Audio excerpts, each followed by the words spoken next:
nome é Jeremias, Jeremias Bose e eu sou das ilhas Fiji. Minha esposa é Ana Paula, brasileira, ela é brasileira. Tem 3 filhos, agora em inglês. Meu português ficou bom. I grew up in Fiji, and it's a very religious nation. I was in church, but hardly growing up in the church. There was no real relationship. It was more like a way of life. But growing up as a young youth, I had a friend, and my friend was attending one particular church, and so he invited me to attend his church also. So I said, okay, let's go. And what caught me the first day was there was one old man in the church. He was not a pastor, he was just one of the elder men, but he would play 2 music with a guitar, and one at the beginning of the meeting, and one at the end of the youth meeting. And that really caught my attention. There was something about worship, there was something about those songs that brought a lot of healing, brought a lot of peace in my heart. And I would look forward to going back to the youth meeting the next week. And throughout the whole week, those songs, those 2 songs would play in my heart. And until one day I was in church, not so long, and I had an encounter with the Lord. The Spirit of God just really came to me, and I gave my life to Jesus. And that weekend, took baptism, and my life's never been the same. So after I was more and more involved in the church, but there were teams that would come, YWAM teams, Eki, Jokume, Itej, and my church was very open to that, and they would come and do their practical, and there was something about the teams. There was this joy, this unity that they brought. They were young people, but their level of faith in God and their level of adventure with God, that excited me. And then I started praying, and I felt like God was calling me to missions also. And I started sharing it with a few of my friends. And eventually God laid in my heart to go into missions, to do my DTS, ITEJ. And I went to do ITEJ specifically because of missions. So I wanted to go to a specific DTS because this DTS was having a focus to India. So I've always had a heart for India, and I went to missions, and I've been in missions since I was 20. So 3 years after my conversion, I went to missions, and I arrived in India just after I turned 21 years old. And I've been in India with my wife. I met my wife in missions. My 3 daughters were born in India, and it's an amazing nation that has given me a lot. My wife, my kids, and drawn me closer to be with God in missions. Yeah. So that's how I started in missions. Yeah.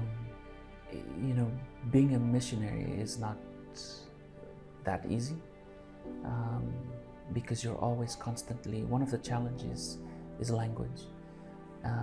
And with language, it's also not just about how you speak, but how you express, and your attitude and all of that, and so you're constantly, me and my family, we're constantly changing. And so one of the challenges is, how do I know which identity do I keep?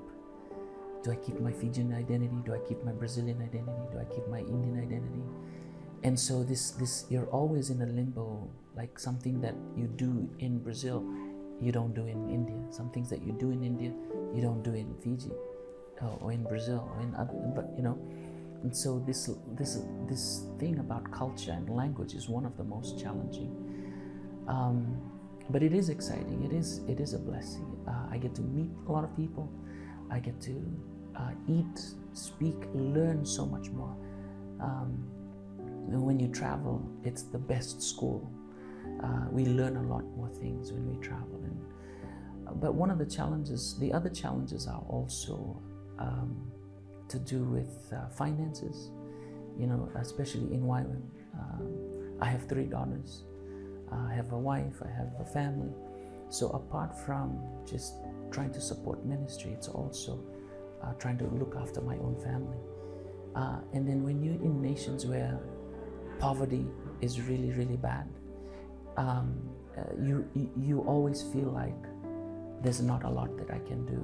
And sometimes you get discouraged because you see so much poverty, you see so much need, you see so much brokenness.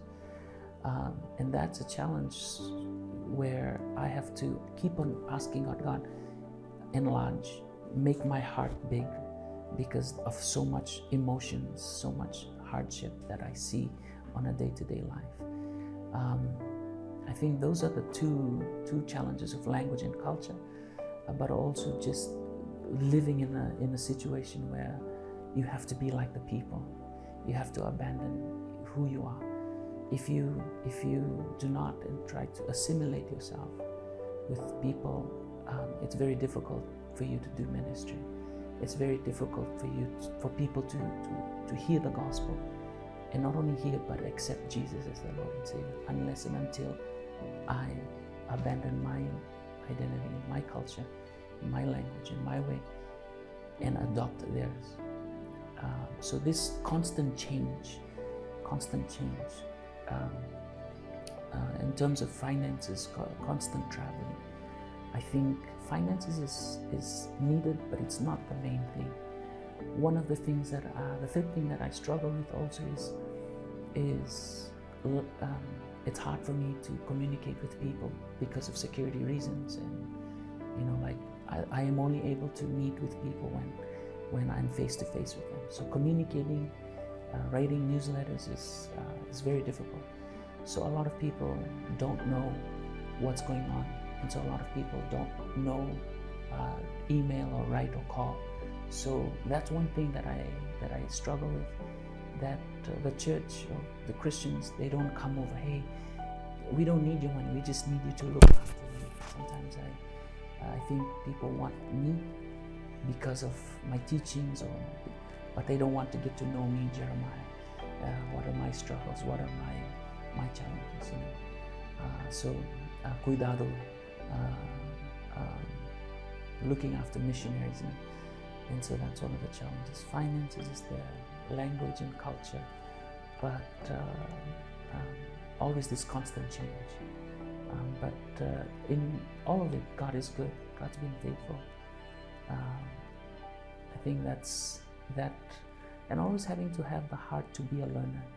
I think it's very important that as we go with more experience in missions, we need to know that that I need to still continue with the heart and attitude as a learner, because I will not be able to fully understand the cultures that God has given each people, each nation.